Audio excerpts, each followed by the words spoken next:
श्रीमत् सच्चिदानंद सद्गुरु स्वामी स्वरूपानंदाय नमः. श्रीमत् सच्चिदानंद सद्गुरु स्वामी अमलानंदाय नमः. श्रीमत् सच्चिदानंद सद्गुरु स्वामी प्रज्ञानंदाय नमः. श्रीमत् सच्चिदानंद सद्गुरु श्री गुरुवर्य रानडे यांना वंदन करतो आज मी. कारण संत तुकारामाचा खरा अभ्यास आणि त्याच्या अभंगाची संगती त्याने अतिशय छान लावलेली आहे. श्री पंढरीनाथ महाराज की जय. जगद्गुरु संत तुकाराम महाराज की जय. संत तुकारामांना त्यांच्या सेवेला प्रारंभ करण्यापूर्वी मी वंदन करतो. आणि ह्या चिंतन सेवेचा आपण विषय घेतलाय, तुका झालासे कळस. हा विषय आपण का घेतलाय तर बहिणाबाईंचा एक अभंग आहे. त्यांनी तुकाराम महाराजांचा गौरव करताना असं म्हटलंय,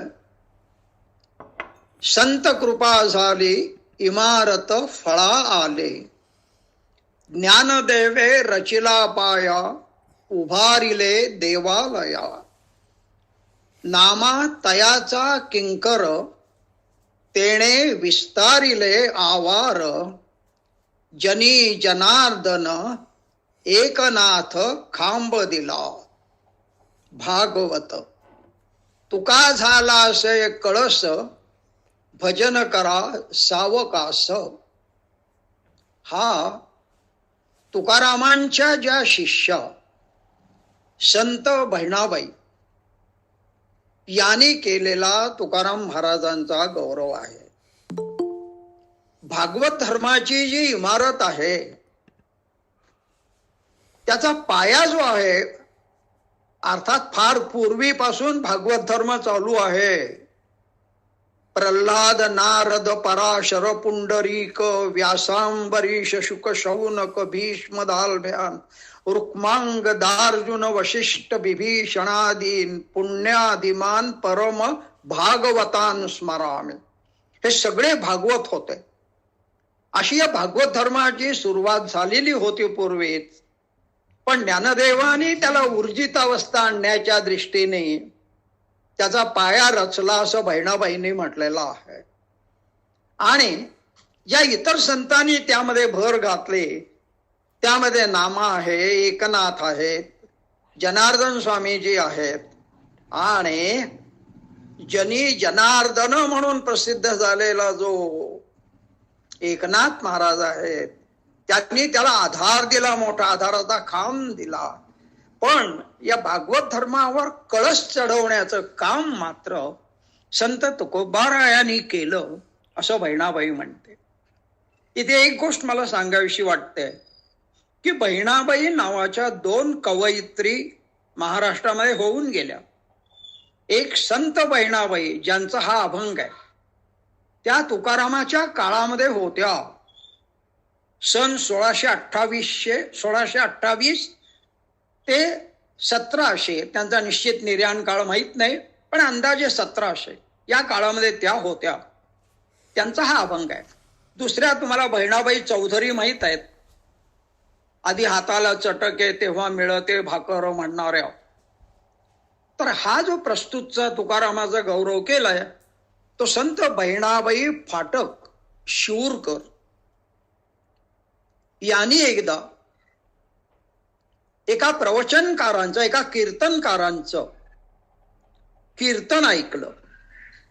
जयराम स्वामी वडगावकर म्हणून होते आणि त्या कीर्तनामध्ये तुकोबारायांचा गौरव ऐकून त्यांनी मनोमन तुकारामाला गुरु मानलं. पण दुर्दैवानं तुकारामाची त्यांची भेट मात्र काही तुकाराम महाराज असेपर्यंत झाली नाही.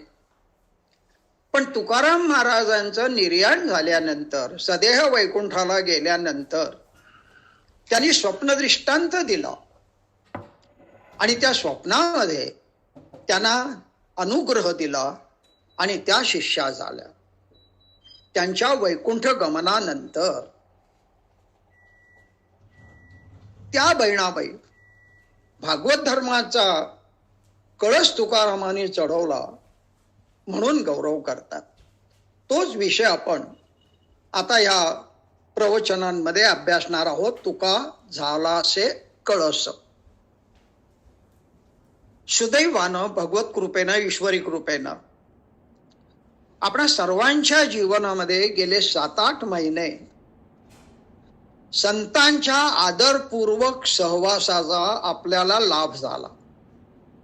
श्री ज्ञानदेवांच्या भगवंतांच्या कृपेनं सर्व चराचर सृष्टीकडे पाहण्याचा, ते भगवत स्वरूपच आहेत म्हणून पाहण्याचा एक वेगळाच दृष्टिकोन मिळाला. सर्वम खलु इदम ब्रह्म असा आपल्याला त्यांनी संदेश दिला. मी तो एका वेगळ्या शब्दामध्ये अतिशयोक्ती होत नसेल तर असं म्हणू इच्छितो की आपल्याला ज्ञानदेवाने विश्वरूप दर्शनच या रूपाने घडवून दिलं आणि मी म्हणजे वेगळा नसून या विश्वाचाच एक भाग आहे, नाही का. मी माझे सर्व मावळून गेलेलं आहे आणि तू तुझे उगवलेलं आहे अशी जाणीव आपल्याला ज्ञानदेवाने करून दिली आहे.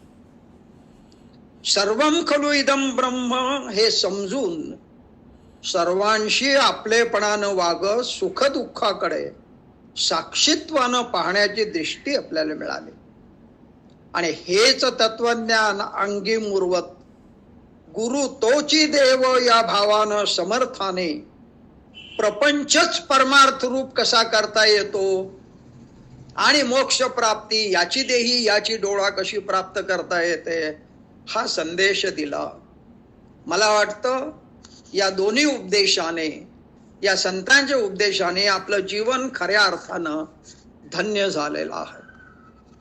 आज आपण 21व्या शतकामध्ये वैज्ञानिक प्रगतीच्या मुळं ऐहिक सुखाच्या प्राप्तीनं सुखावलेले आहोत, दिपून गेलो आहोत. पण असा एखादा आघात आयुष्यामध्ये अनपेक्षितपणे घडतो की या साऱ्या गोष्टी कुचकामी ठरल्यासारख्या होतात. नुसतं शरीरच नव्हे तर मनही आणि त्याबरोबर जीवनही हतबल होऊन जातं. अशा वेळी लक्षात यायला लागतं की ही संकट माझ्यावरती एकट्यावरतीच येत आहेत का? नाही हो. संकटामध्ये, इतिहासामध्ये अनेक वेळा अशी संकट येऊन गेली आहेत आणि त्या प्रत्येक वेळी अगदी प्रभू रामचंद्रांपासून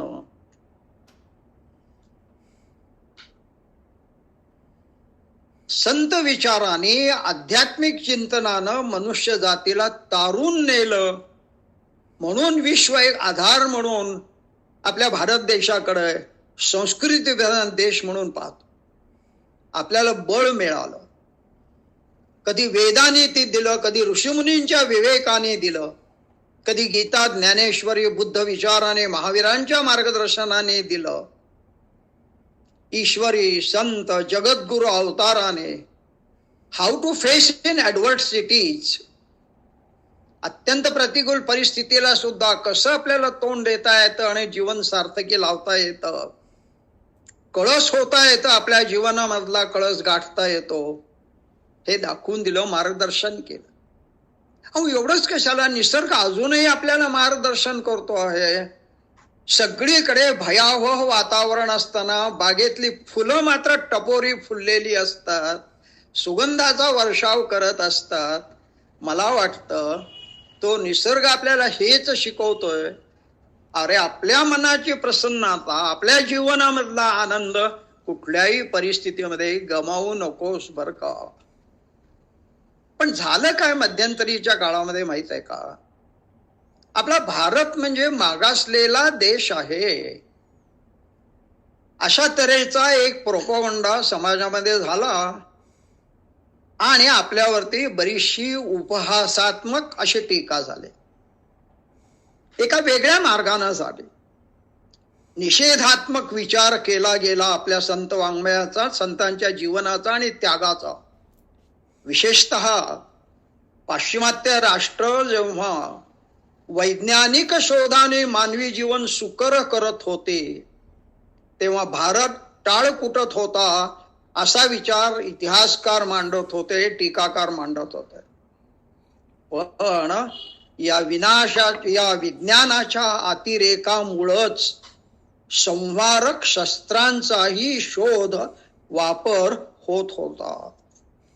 तसं नसतं तर या वैज्ञानिक शोधामुळं काही शास्त्रज्ञांना पश्चाताप करण्याची वेळ आली नसती.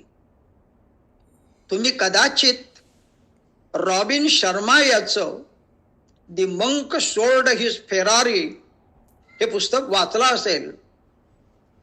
त्यांनी 7 स्टेप्स दिलेले आहेत त्या पुस्तकामध्ये सेल्फ अवेकनिंगच्या. जर या विज्ञानाचा अतिरेक झाला तर स्वरूपानंदांनी एक संदेश देऊन ठेवलाय की अंतरी असेल सद्भाव तरी यंत्रे हित. नाना शोध जाण लाविती विज्ञान शास्त्र वेत्ते, परी अंतरी सद्भाव असेल जागृत तरी यंत्रे हित स्वामी म्हणे. याच भावनेतून जगज्जेता महत्वाकांक्षी सिकंदराला अखेरीला आपण मोकळ्या हातानं निघालो आहोत याचा पश्चाताप झाला नसता. किंवा E=mc² नावाचा एक अलौकिक वैज्ञानिक सिद्धांत शोधून काढणारा आईन्स्टाईन जेव्हा जपानमध्ये अणुस्फोटानं हजारो माणसं नव्हे लाखो माणसं निराश्रित झाले, 60,000 माणसं मेले, त्यावेळी तो आपल्या खोलीमध्ये बसून तो ढसढसा रडला आणि म्हणाला की हे देवा रे, ओ जीसस, मला जर पुढचा जन्म मिळायचा असेल तर तो संतांचा दे. हे संतांच्या जीवनाचं वैशिष्ट्य आहे हे लक्षात घ्या. म्हणून भारतीय तत्वज्ञाने या विज्ञानापेक्षा विज्ञानानं ऐहिक सुख प्राप्त होईल पण मनाची शांतता मिळणार नाही, जीवनाची कृतार्थता मिळणार नाही. जे आनंद स्वरूप आपण आहोत ते आपल्याला कळणार नाही हो. आणि तो कळायचा असेल तर भारतीय संतांनी सांगितलं, सद्गुरूंनी सांगितलं, भगवंतांनी सांगितलं, माणसाची वृत्ती बदलायला पाहिजे. जोपर्यंत माणसाची वृत्ती बदलत नाही, विघातक गोष्टी करण्याच्या पाठीमागे ज्या आपल्या हिताच्या नाहीत ती वृत्ती आपली बदलल्याशिवाय आनंद स्वरूपता जी आपलीच आहे, आपल्यामध्येच आहे नव्हे, आपण आनंद स्वरूपच आहोत, ते प्राप्त होणार नाही. हे विश्व आनंदाचे आवारू भरू, हे संत विचार आपल्याला शांती, समाधान, तृप्ती, कृतार्थता मिळवून देणार नाही त्याशिवाय. म्हणून संतांचं स्मरण करणं, त्यांनी मांडलेल्या विचारांचं चिंतन आदरपूर्वक केलं पाहिजे, तरच वासना आणि इच्छा यातून मुक्तता लाभेल, वखवक संपेल जीवनामधली आणि मनाला आणि जीवनाला एक स्थिरता लाभेल, एक स्थैर्य लाभेल. माऊलीनं 18व्या अध्यायामध्ये म्हटलं होतं ना, हारपले आपण पे पावे तई संता ते पाहता गिवसावे, म्हणून वानावे ऐकावे तेची सदा. संतांच्या विचारामुळं जे आपलंच आत्मस्वरूप आहे, आपण ईश्वराचा अंश आहोत, आपणच आनंद स्वरूप आहोत, आपला आनंद आपल्यालाच आपल्यामध्येच असलेला, फक्त तो शोधायचा आहे. तो आपल्याला त्याशिवाय शोधता येणार नाही. हेच माऊलींनी सांगितलं, हेच गीता ज्ञानेश्वरीने सांगितलं, हेच वेदाने सांगितलं, हेच समर्थाने दासबोधातून हा संदेश दिला नव्हे. साऱ्या संत वाङ्मयाने केवळ आपल्याला हाच संदेश दिलेला आहे. या मार्गानं गेल्यासच, स्वधर्माचं अनुकरण केल्यानं आत्मोन्नती होईल, आणि स्वधर्म पालनामुळं, स्वधर्म म्हणजे आपल्याला वाटायला आलेलं काम आनंदानं करणं, ते करत राहणं, यामुळं आत्मोन्नती साधेल आणि राष्ट्रोन्नती ही साधेल. एक शंका मनामध्ये येईल, स्वधर्मानं आत्मोन्नती साधेल पटतं आम्हाला, पण राष्ट्रोन्नती कशी होणार? अहो, राष्ट्र काय आत्म्याशिवाय बनतं का? माणसांशिवाय बनतं का? माणसांची उन्नती साधली रे साधली की राष्ट्राची उन्नती आपोआपच होते. तिथे रामराज्य निर्माण होतं. याची जिवंत उदाहरणं भारतीय तत्वज्ञानात, इतिहासात सापडतात. प्रभू रामचंद्रांनी तेच केलं, श्रीकृष्णाने तेच केलं, श्री शिवरायांनी स्थापन केलेलं हिंदवी स्वराज ही त्याचीच उदाहरणं नाहीत का? मला सांगा. या सर्व संतांच्या मांदियाळीतील एक दैदिप्यमान उदाहरण श्री संत तुकोबारायांचं आहे.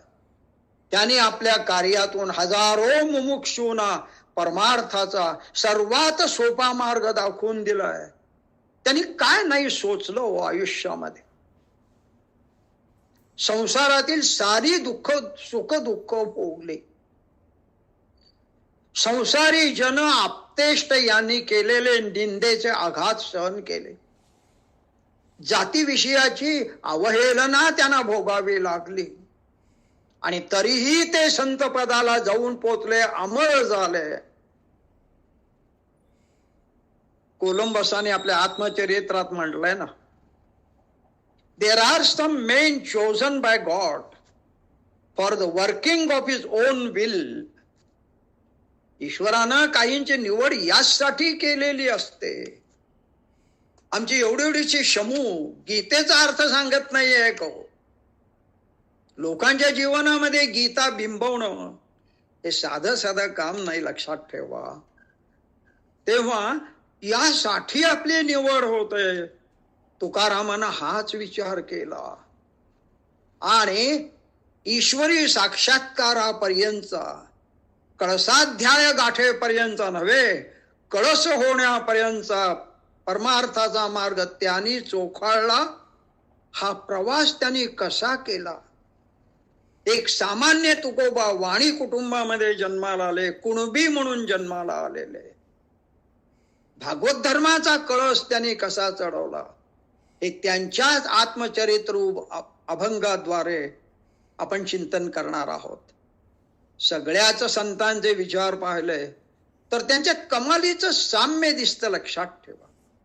कारण तत्व एकच आहे. अरे आनंद तुझ्याच जवळ आहे रे.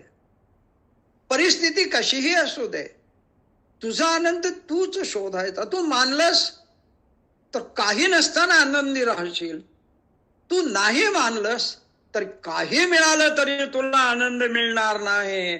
जग जिंकून सुद्धा अलेक्झांडरला ते मिळालं नाही, हे लक्षात ठेवा. जे आपल्या हिताचं आहे, मनाचा एक दोष आहे बर का. आणि यालाही कारण म्हणजे संतांचे विचार एकच का आहेत? याला कारण आपल्या मनाचाच दोष हा आहे की जे आपल्या हिताचं आहे ते माहीत असून सुद्धा मनाला पटत नाही. बुद्धीला पटतं पण मनाला पटत नाही, आणि मनाला पटलं तर बुद्धीला पटत नाही. पण जे अहितकारक आहे का नाही,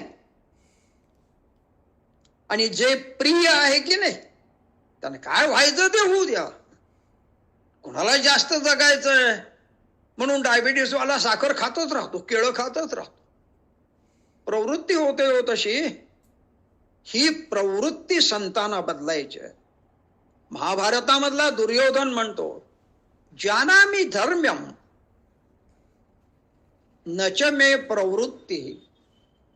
धर्म काय आहे, धर्म्य काय आहे, चांगलं काय आहे, वाईट काय, मला सगळं समजतंय, पण माझी तशी प्रवृत्ती नाही ना. जानामि अधर्म्यम नच मे निवृत्ती. हे अधर्म्य मी करतोय हे मला जाणवतंय, परंतु त्यातून मला वेगळं राहता येत नाही ना, मी निवृत्त होऊ शकत नाही ना. अर्थ असा आहे, माझ्या बुद्धीला जे मी करतो आहे ते चुकीचं आहे. धर्म काय आणि अधर्म काय आहे हे आत्महिताचं नाही आहे मला कळतंय. माझ्या ईश्वरत्वाला जाणून घेण्याला ते घातक आहे हे मला समजतंय, पण मनाला ते सुखकार वाटत नाही ना. माझ्या अंतरीचा देव बर का दुर्योधन म्हणतो, आणि दुष्ट माणसं म्हणतात, धृतराष्ट्रासारख्या व्यक्तीची माणसं म्हणतात, माझ्या अंतरीचा देव मला जे सांगतो ना तसं मी वागणार. अर्थात देव काय नाही सांगत अंतःकरणातला, माझ्या पूर्व कर्मामुळं त्याला तसं वागायला आवडतं बर का. देवाने नाही सांगितलं त्याला. पण हे आपल्याला बदलता येतं का हो? वृत्ती बदलता येते? हो, निश्चित येते. आपल्या चिंतनाचा तुकाराम यानं परमार्थ मार्ग चोखाळत स्वकुळ तर उद्धारलंच, पण तो जगदोद्धारक कसा झाला हे पाहण्यासारखं आहे. लक्षात घ्या, तुकारामाने आयुष्यामध्ये 4 गोष्टींना प्राधान्य दिलं. एक, नामस्मरण. डोळ्याने विठोबाचं रूप पाहिलं, कानाने तेच ऐकलं, मुखाने सदैव तेच उच्चारलं. नाम नाम नाम विठोबा, नाम तुझे सार. संत आणि सत्विचारांचा संग केला, वैराग्य पत्करलं. म्हणजे काय केलं? संन्यास नाही घेतला, आसक्ती कमी केली, आणि यामुळं जे मिळालं ना त्याचा आनंदपूर्वक वंदनपूर्वक स्वीकार केला, आणि जे आपल्याला गवसलं ते इतरांना सांगण्यासाठी आता उरलो उपकारा पुरता म्हणून जगाला मार्ग दाखवण्याचं काम केलं. तुकारामाचं पूर्व आयुष्य जर आपण पाहायला गेलो तर माघ वद्य पंचमीला शके 1520 म्हणजे सन 1608 तुकारामाचा जन्म श्री बोल्होबा आणि कनकाई यांच्या पोटी झाला. त्यांचा वडिलार्जित धान्य विक्रीचा, किराणा विक्रीचा, सावकारीपणाचा व्यवसाय होता. ती 3 भावंड होती, सावजी, तुकोबा आणि कान्होबा. पण एका मागून एक संकटाने त्यांचा पिच्छा पुरवला हो. असं म्हणतात, the difficulty don't come singly, they come one after another as if they are invited. अशा वेळी संयम पाळणं आणि योग्य मार्ग कुठला चोखाळायचा याचं आदर्श उदाहरण म्हणजे संत तुकाराम आहेत. लक्षात ठेवा. अहो, त्याच्या आई वडिलांचा त्याच्या लहानपणीच मृत्यू झाला. वडील बंधू सावजी यानं प्रपंचाची जबाबदारी सांभाळायची सोडून निवृत्त होऊन वैराग्य पत्करून संन्यास घेऊन निघून गेला. तुकारामाचा जो चांगला व्यवसाय होता ना वाण्याचा, तो बंद पडला हो. त्याची सावकारी होती, ते नेलेले पैसे कोणीच परत केले नाहीत. धंदा पूर्ण बुडला. 2 लग्न झाली त्याची. पहिली पत्नी रखमाबाई होते, पण तिला आजार असल्यामुळं त्यानं दुसरं लग्न केलं. ही पहिली पत्नी रखमाबाई अन्नान्न करून मरण पावली हो. खायला मिळालं नाही म्हणून दुष्काळामध्ये ती मरण पावली. तर शिवाजी नावाचा तिच्यापासून झालेला मुलगा तोही निवर्तला, निघून गेला. आणि मग दुसरी पत्नी आवली, जी जिजाई म्हटली जाते, ती खाष्ट निघाली. अहो, तिला 4 मुलं झाली हो. महादेव, विठोबा, नारायण, भागूबाई, 3 मुलं आणि 1 मुलगी. आणि तुकारामाचं तर प्रपंचातून पूर्णपणानं लक्ष उडलेलं. तुकाराम म्हणतो, या सर्वामुळं तो ग्रासून गेला. कसं आहे माहित आहे का, आपल्या जवळ शीत असतील तर सगळी भूत जमतात. जोपर्यंत आपल्या जवळ आहे तेव्हा सगळे जण आपल्या जवळ येतात. जेव्हा आपल्या जवळ काही नसतं ना तेव्हा होतं चिट पाखरू सुद्धा जवळ येत नाही हो. झाडाचा आश्रय घेणारे पक्षी सुद्धा झाड वठल्यानंतर त्याला सोडून जातात. कारण हे सगळे जे आहेत ना, हे सगळे क्षणभंगूर टिकणारे आहेत. शाश्वत साथ देणार जर कोण असेल तर ते आत्मस्वरूप आहे. आपला स्वतःचा आनंद, आपल्या स्वतःचं समाधान आहे. नलदमयंती आख्यानामध्ये कवीनं असं म्हटलंय, लक्षात ठेवा, जेव्हा सगळे हंस पक्षी तलावाच्या काठी एकत्र जमायचे, पोहायचे, आनंदानं विहार करायचे, पण त्या तलावाचं पाणी आटल्यानंतर जेव्हा कठीण प्रसंग आला तेव्हा मोरोपंत म्हणतात, तदितर खग भेणे वेगळाले पळाले. सगळे वेगळे वेगळे होऊन निघून गेले. उपवन जल केली जे कराया मिळाले. ज्यांच्या सहवासामध्ये, उपवनामध्ये, त्या तलावामध्ये क्रीडा केली ते गेले. स्वजन गवसला जो तो त्याज पाशी नसे तो. जे स्वजन होते, त्याचे बांधव होते, त्याचे अगदी जवळचे होते, रक्ताच्या नात्याचे होते, ते सगळे निघून गेले.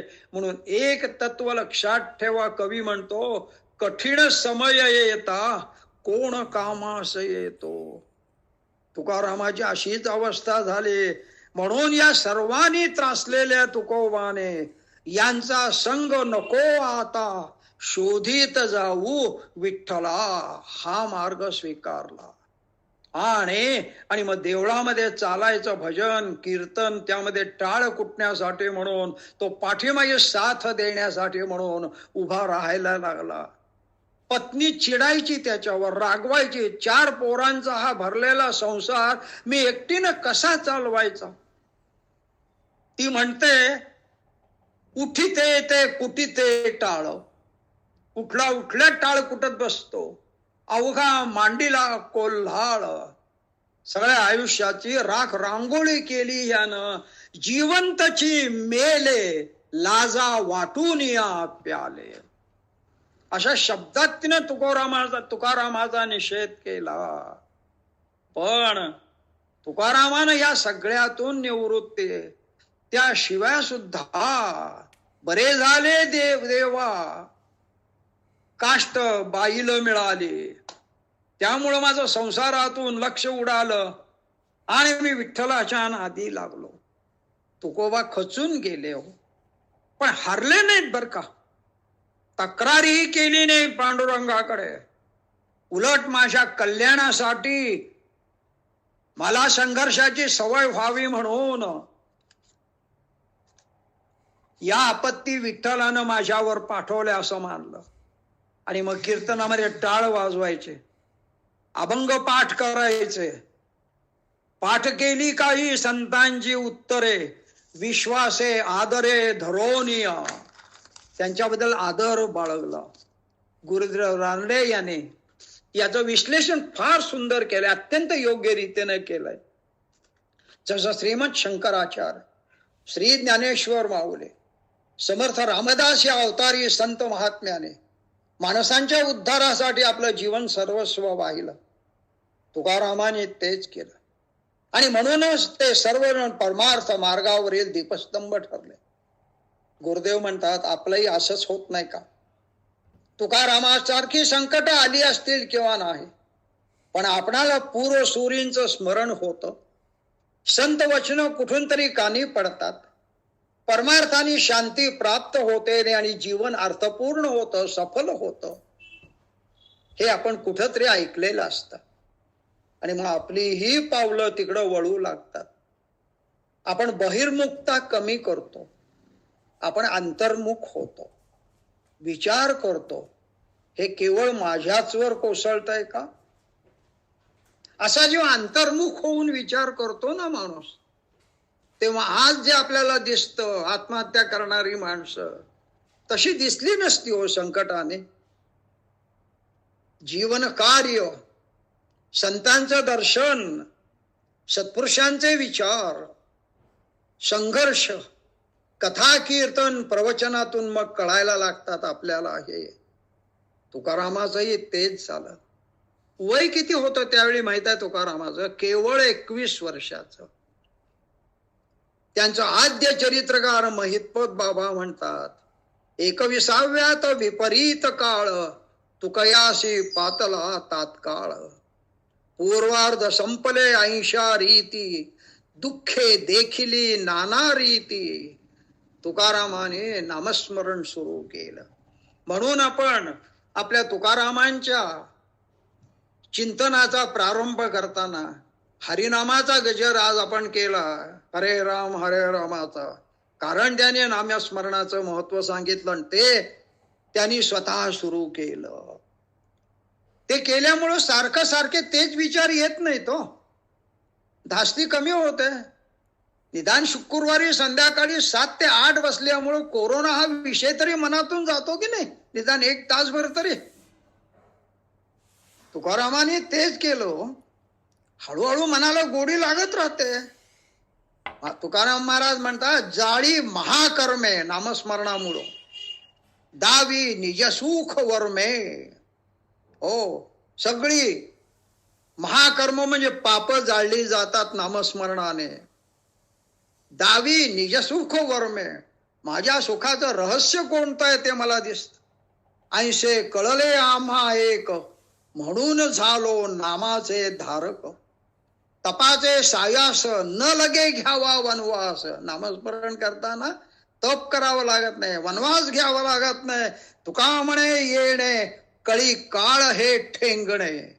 कळी काळ तुमच्यापुढे ठेंगणं होऊन जातं, नमून जातं. जे काही पाप जाणते नेणतेपणी घडलं असेल त्याचं नामानं दहन होतं, जाळलं जातं. आणि हेच मनाचं खरं सुख असतं हे मला कळून आलं. म्हणूनच आम्ही नामाच्या चिंतनाला लागलो. याला कष्ट नाहीत, वनवास नाही. त्यामुळं कळी काळ सुद्धा लहान होतो, दुर्बळ होतो, मनाला गोडी लागते. आणि मनाचं एक वैशिष्ट्य मी मागच्या वेळेला आपल्याला माऊलींनी सांगितलं होतं 8व्या अध्यायामध्ये, का जे मनाचे एक निके, जे हे देखे गोडीची ठाया सोके. म्हणून अनुभव सुखाचे कवतिके पावीत जाई जय. मनाचे एक वैशिष्ट्य आहे की त्याला ज्याची गोडी लावेल ना त्याची गोडी त्याला लागते, मग तिथनं ते बाहेर येत नाही शक्यतो. म्हणून नामस्मरणाची गोडी लावावी. आता एक शंका मनामध्ये येते. असं म्हणतात, शुद्ध बीजा पोटे फळे रसाळ गोमटी असं म्हणतात, होय की नाही? पवित्र ते कुळ पवित्र तो देश, जे ते हरीचे दास जन्म घेते. मग एक शंका आपल्याला अशी येईल की तुकारामावरती जर प्रारब्ध म्हणून संकट येत असतील तर त्यानं काय पाप करून केलं होतं? कारण आपण तुकारामाचा इतिहास जर पाहायला गेलो तर त्याच्या 8व्या पिढीमध्ये विश्वंभर बुवा म्हणून त्याचे खापर पणजोबा किंवा आणखीन काही रिलेशन असेल होऊन गेले. ते विठ्ठल भक्त होते. त्यांची पत्नी आमाबाई ही पण भाविक होती. 15 दिवसांची पंढरीची वारी होती देहूहून पंढरीला.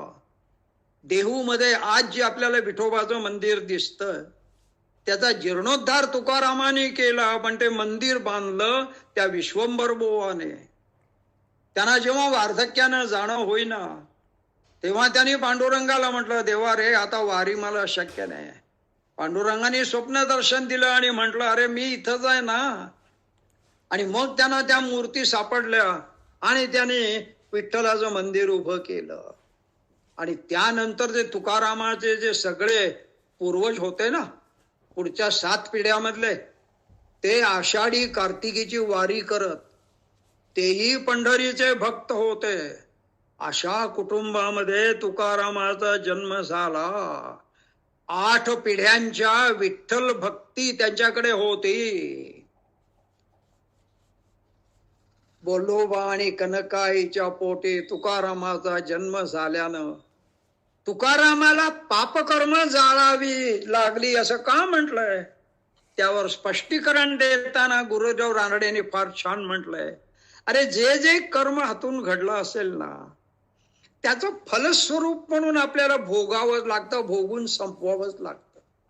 पण ते भोगताना जे मनावर संस्कार होतात ना, ते संस्कार म्हणजे कोणते? त्यांनी मला आपत्तीच्या वेळी साथ दिली नाही ना, बघून घेतो. मग काम, क्रोध, लोभ, अहंकार, द्वेष हे आपल्या मनाचा पगडा घ्यायला लागतात. त्यांनी मला आपत्तीच्या वेळी साथ दिली नाही, त्यांनी मला मदत केली नाही, जे माझ्याकडनं घेऊन मला बुडवायला बसले, मी यांचा सूड का घेऊ नये अशी भावना आपल्या मनामध्ये निर्माण होते. हे जे संस्कार निर्माण होतात ना, ते परमार्थात प्राप्तीच्या, ईश्वर प्राप्तीच्या मार्गातले मोठे अडथळे असतात. ते दूर करण्यासाठी मी देह नसून आत्मा आहे हे कळालं, मी आत्मानंदी लीन झालो, मी माझचा विसर पडला, म्हणून ते विसरायचं म्हणजे जाळून टाकायचं. सुडाची भावना विसरायची, कामक्रोध विसरायचे म्हणजे ते पाप जाळून टाकायचं. मग निजसुखाचं रहस्य उमगतं आणि विषय सुखाची जी अगदी सात्विक सुद्धा विषय सुख असेल तरी आसक्ती संपून जाते. तुकारामाला हा अनुभव यायला लागला. हळूहळू कीर्तनामध्ये साथ देताना न कळे तो कळो येईल उगले, न कळे ते कळो येऊ लागले, नामे या विठ्ठले एकाची या, न दिसे ते दिसो लागले, नामे या विठ्ठले एकाची या. त्यासाठी दुःखाचा विसर पडण्यासाठी तुकारामानं पत्नीचे, कुटुंबातले, आप्तेष्टांचे, सगळ्यांचे जे टीका उद्गार येत होते ते सोसले, सहन केले. आता मला माझं जीवन विठ्ठलाच्या सहवासामध्ये घालायचंय नव्हे, आम्ही वैकुंठवासी आलो याची कारण अशी, साच भावे बोलले ते दावावया. ऋषीमुनींनी जे सांगितलं, अरे स्वतःवर संकट आलेली असताना सुद्धा स्वतःचा योग्य मार्ग निवडून स्वतःबरोबर इतरांचाही उद्धार करतो, त्याचं जीवन खरं असतं. हो की नाही? त्याचं जीवन खरं. कुणाचं? जो स्वतः आपत्तीत असताना सुद्धा त्या आपत्ती आनंदानं सोसून इतरांच्यासाठी म्हणून जो उभा राहतो आणि स्वकल्याणाबरोबर, आत्महिताबरोबर जगताचंही हित साधतो, तो खरा. म्हणून तुकारामानं संतांची संगती केली, अभंग आत्मसात केले. काही थोडा थोडा अनुभव यायला लागला, कधी स्पर्श, कधी गंध, कधी रूप, नामाची महती कळायला लागली. म्हणून तुकाराम महाराज आपल्याला सांगतात, घेत राहा, घेत राहा. अरे रूप, रस, गंध, स्पर्श या रूपाने तुला दर्शन होईल, तुझी अस्वस्थता जाईल, तू कोण आहेस हे कळेल. भाऊसाहेब महाराज उमदीकर म्हणजे गुरुदेव रानडेंचे गुरु हे फार छान सांगायचे बरं का. ते काय म्हणाले माहितीये का? नामस्मरण करताना काम आठवतोय ना, मग तू उलट कर ना, काम करताना नामस्मरण कर ना. काय सुरेश संदेश आहे बघा. नामस्मरण करताना काम तुला आठवतं, मग तू प्रत्येक काम करत असताना त्याचं नामस्मरण मनातल्या मनात करत राहा ना. एकनाथ महाराज एका ठिकाणी म्हणतात, आठव तो ब्रह्म. एकदा आत्मस्वरूपाचा आठव झाला की आपल्याला ब्रह्म हो त्याची जाणीव होते. आणि नाठव तो भवभ्रम. आणि त्याला जर आठवलं नाही आत्मस्वरूपाला, तर तो मात्र भ्रम असलेल्या संसाराची धास्ती, सुखदुःखाची जाणीव आणि हा भवतार भवसागर कसा पार करू, संकटांना कसं तोंड देऊ, अशा तऱ्हेची धास्ती वाटायला लागते. आणि नाम एकटा असत नाही हो, कारण आपण ज्याचं नाम घेतो त्याचं रूपही आठवतं की नाही. मग त्या रूपाकडे बघत बघत एक चित्तानं आपल्या मनाला आनंद होतो की नाही हो? वाकडं तोंड करून बघितलं, वाकडं तोंड असलेल्या माणसाकडे बघितलं तर आपलंही तोंड वाकडं होतं की नाही आपल्याला माहित आहे बघा. आपण काही वेळेला म्हणतो सकाळी उठल्या उठल्या याचं दर्शन नको बाबा, कारण आपलाही चेहरा तसाच होतो दिवसभर, होय की नाही? रूप आठवतं ना आपल्याला, साजिर गोजिर रूप पाहताना अहो सारं विसरायला होतो. तुम्हाला आईचं उदाहरण सांगू. घरच्या आई आपल्या लहान ग्याला नटवते, त्याला तीट पावडर करते, काजळ घालते, त्याला भांग पाडते आणि त्याच्या त्या साजिऱ्या गोजिऱ्या रूपाकडे बघण्यामध्ये स्वतःला विसरून जाते, मोहरून जाते, आनंदून जाते ती. तसं पांडुरंगाकडे सुंदरते रूप, सुंदरते ध्यान, उभे विटेवरी, असं तुकारामाला ते साजिर रूप गोजिर रूप नाम घेताना आठवायला लागलं. पूजा करताना, नाम घेताना भक्तीनं घ्या, प्रेमानं घ्या. आपण कशी पूजा करतो माहित आहे की नाही? एक काम उरकायचं म्हणून पूजा करतो. एक साधं उदाहरण देतो तुम्हाला. आम्हा पुरुषांनी करायची कामं म्हणजे मन नसताना करायची कामं आणि मन लावून करायची कामं. घरची स्त्री घर कामामध्ये असते की नाही, स्वयंपाकामध्ये असताना की नाही, कोणीतरी सुखावणार आहे आपल्या करण्यामुळं हा भाव मनामध्ये असतो आणि त्यामुळे एकाग्रपणानं ती करत असते. आणि आपण पुरुष मंडळी मात्र काम मदत करतो असं दाखवण्यासाठी, उगीच फुकट बसून खातंय, रिटायर झालंय असं म्हणू नये. निदान कालच वडाची पूजा झाली आहे, आज तरी चांगलं वागावं म्हणून आपण दूध तापवायला जातो. पण माझा सांगतो बरं का, इतरांचा माहित नाही मला, माझा तर अनुभव असा आहे की दूध तापायला ठेवलं रे ठेवलं की मग खिडकीतून धूर यायला लागल्यानंतर आणि पातेलं काळं झाल्यानंतरच माझ्या लक्षात येतं की अरे अरे अरे दूध ठेवलं होतं की रे. अशा एकाग्रतेनं जर मी लादलेलं काम म्हणून पूजा करत असेल तर ती पूजा कशी पावेल मला सांगा. मुद्दा हा आहे की प्रेमानं नाम घ्या, ते घेताना त्यालाच प्रार्थना करायची.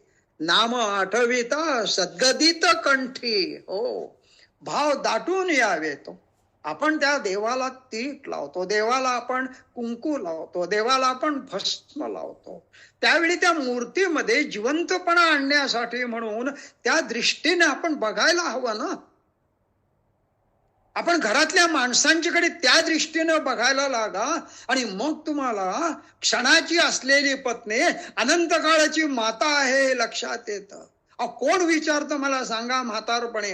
पाय थकलेले आहेत, कानाला ऐकू येत नाहीये, डोळ्याला दिसत नाहीये, टीव्ही बघता येत नाहीये, काय टीव्हीवर बोलतात ते ऐकू येत नाही आणि केवळ बाथरूम पर्यंत जाता येत नाही, त्यावेळी हाताला धरून नेणारी बिचारी जिनं सर्वस्व अर्पण केलेलं आहे अशी ती स्त्री आपल्यासाठी करत असते. का दैवत घरातलं मानू नये? का ती घरातली शक्ती मानू नये मला सांगा. असं प्रेमानं तुम्ही नाम घ्या. एक दृष्टांत देतो आपल्याला आणि समारोपाकडे वळतो. प्रल्हादाला जेव्हा देवानं हिरण्यकश्यपूच्या वधानंतर वर मागायला सांगितला तेव्हा तो म्हणाला, माझ्या बापानी केलेल्या अपराधांना क्षमा कर. देव म्हणाले, अरे सर्वस्व वाहिलेस ना, तर मधूनच बाप कुठून आला? तेव्हा मात्र प्रल्हादानं क्षमा मागितली आणि म्हणाला, तेव्हा रे आता तू मिळाला, आता पुन्हा काही नको. आपल्या तुकोबाने आयुष्यभर हेच मागितलं. हो, मागणे ते एक तुझ पाशी देवा, मज ठेवी पायी संताची, कारण धर्म रक्षावयासाठी करणे आटी आम्हासी, वाचा बोलो वेदनेती, करू संती ते केले ते, जे संतांनी केलं. हो की नाही? परोपकारे देह आठविला, तेच करून दाखवण्यासाठी मी आलो, संकट आली असले तरी. अशा तुकारामाचा गौरव करताना म्हणूनच बहिणाबाई भागवत धर्माचा तुका कळस झाला असे आणि वारकऱ्यांचा देव झाला असे असं म्हणतात. कारण त्यानं खरा देव शोधून दिला हो. कुठं सापडतो देव? तुकारामाने म्हटलं एक अभंग नेहमी लक्षात ठेवा. तुकारामानं पांडुरंगाची भक्ती केली, त्या सावळ्या गोजिऱ्या विठ्ठलाचा नामस्मरणाशिवाय काय केलं नाही. पण एक संदेश देऊन ठेवला, जे का रंजले गांजले त्यासी म्हणे जो आपुले, तोची साधू ओळखावा देव तेथेची जाणावा. म्हणून नको त्या गोष्टींचा अवडंबर माजू नका. तुमच्या सोहळ्या ओवळ्याचं महत्व कदाचित तुम्ही थोडं बाजूला सारा, पण ज्याला तुमची गरज आहे त्यांच्यासाठी तुम्ही उभे राहा. जे का रंजले गांजले त्याशी म्हणे जो आपुले, तोची साधू ओळखावा देव तेथेची जाणावा. कारण संत कसे आहे, मृदू सबाह्य नवनीत, अंतर्बाह्य लोण्यासारखे मऊ आहे. तैसे सज्जनांचे चित्त, ज्याशी आपंगिता नाही, ज्यांना कोणाचा आधार नाही, आश्रय नाही, त्याशी धरी जो हृदयी, दया करणे जे पुत्राशी, तेची दासा दासे. तुका म्हणे सांगो किती, अरे त्याची भगवंताच्या मूर्ती. हे जे रंजले गांजलेले आहेत ना, त्याच ईश्वराच्या मूर्ती आहेत. म्हणून त्यांच्याकडे पहा. तुकोबाने नामाचं महत्व सांगितल्यानं आपण त्याने पसायदान शेवटी काय मागितलं ते बघूया, आणि मग ही सेवा आपल्या चरणी मी समर्पित करतो. कारण सुरुवात आहे, थोडं लवकर संपतंय मला जाणीव आहे. तुकाराम महाराज पसायदान मागतात. हेची दान देगा देवा, तुझा विसर न व्हावा. हेची दान देगा देवा, तुझा विसर न व्हावा. गुण गायीन आवडी, हेच माझी सर्व गोडी. न लगे मुक्ती आणि धनसंपदा, संत संग देई सदा. तुका म्हणे गर्भवासी, सुखे घालावे आम्हासी. तुझी सेवा मी करतो, तू करून घेतोस म्हणून करतो, काहीतरी मागा म्हणतोस म्हणून मागतो. तुझा विसर मला कधी पडू देऊ नकोस रे. कारण तूच आनंदाचा कंद आहेस, नित्य प्रसन्न आहेस, करुणामय आहेस, दयाघन आहेस. म्हणून चौरूपानंदांच्या भूपाळीमध्ये म्हटलंय ना, कृपावंत तुम्ही, करुणाकर तुम्ही, वासुदेव तुम्ही. तसा तूच एक मुक्तीचं साधन आहेस, मुक्तीचं ठिकाण आहेस.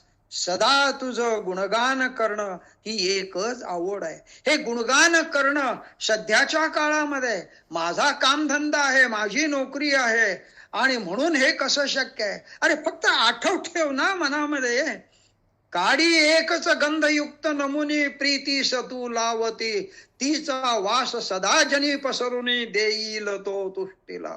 कामाला जाण्यापूर्वी घरामध्ये असलेल्या ज्या मूर्ती आहेत, जिवंत मूर्ती, त्यांच्याकडे आनंदानं बघ.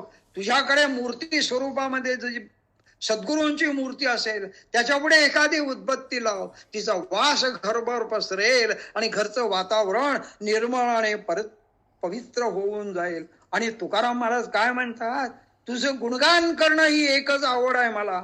आणि एक मुक्ती म्हणजे जन्म मरणातून मुक्ती नको बर का.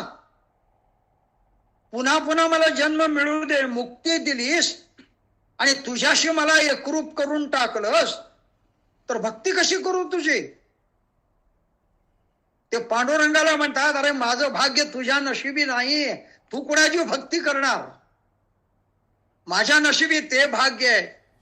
अहो लक्षात घ्या, जेव्हा सेतू बांधत होते तेव्हा भक्ती करणाऱ्या वानराने टाकलेली वीट पाण्यामध्ये तरंगत होती, पण प्रभू रामचंद्राने टाकलेली वीट मात्र तरंगली नाही, बुडली.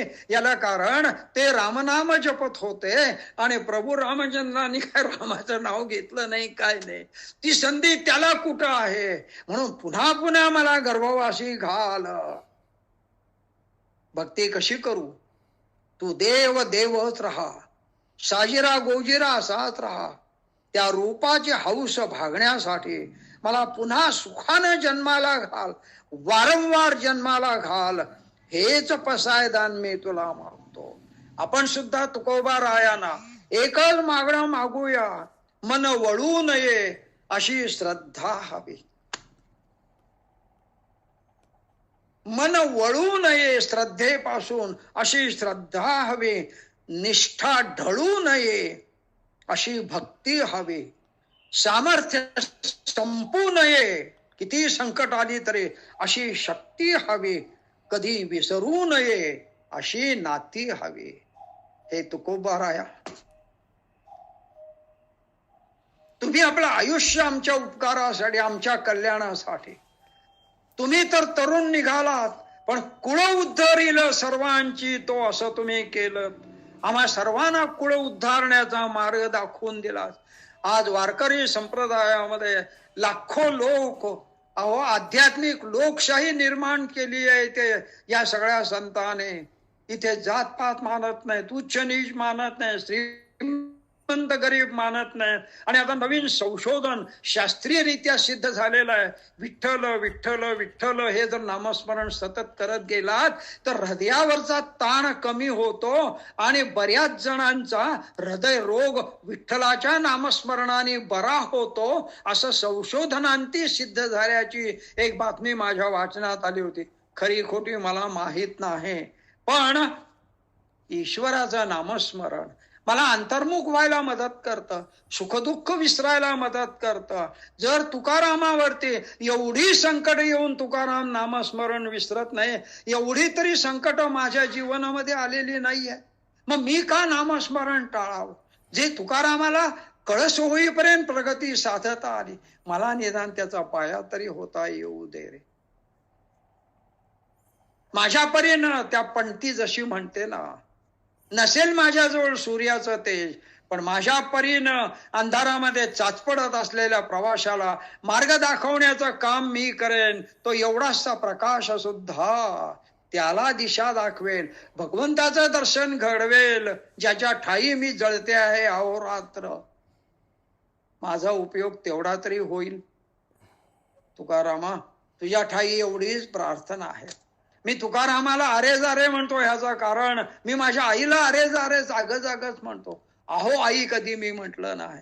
तुकारामाबद्दल प्रेम आहे आम्हाला, तो आमच्या हृदयाचा काळजाचा विषय आहे, आमचा वाटाड्या आहे, आमचा पथदर्शक आहे, आमचा दीपस्तंभ आहे. आणि म्हणून संत तुकाराम येणाऱ्या काही दिवसामध्ये आपला आदर्श ठेवून आम्ही पुढे जात जाऊ आणि आमच्या जीवनाचं कल्याण केल्याचं समाधान आपल्याला प्राप्त करून देऊ, अशी प्रार्थना तुमच्या ठाई करतो. आणि हे वाक्पुष्प तुम्ही ऐकून घेतलं, प्रास्ताविक होतं. आज तुकारामाचं जीवन चरित्र आणि त्यांचं कार्य सांगण्याच्या दृष्टीने मी बोललो. पुढच्या खेपेला आपण प्रत्यक्ष अभंगांचा विचार करूया आपण, आणि मग तुकारामाच्या वाटचालीचा एकूण आढावा घेण्याचा आपण प्रयत्न करूया. ही चरणे संत तुकारामांच्या चरणे, आपणा सर्व श्रद्धाळू साधक बंधू भगिनींच्या चरणे मी अंतःकरणपूर्वक अर्पण करतो. आणि तुकारामाचे भरभरून आशीर्वाद आपणा सर्वांना लाभावे. श्री गुरुदेव रानडे यांचे आशीर्वाद आपल्याला लाभावेत.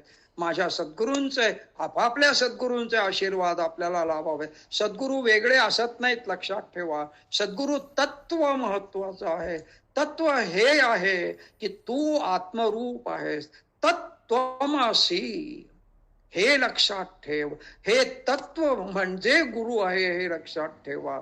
या दृष्टीने तुकारामाचे आशीर्वाद लाभावेत अशी प्रार्थना करतो आणि हे वाक्पुष्प तुमच्या चरणी समर्पित करतो.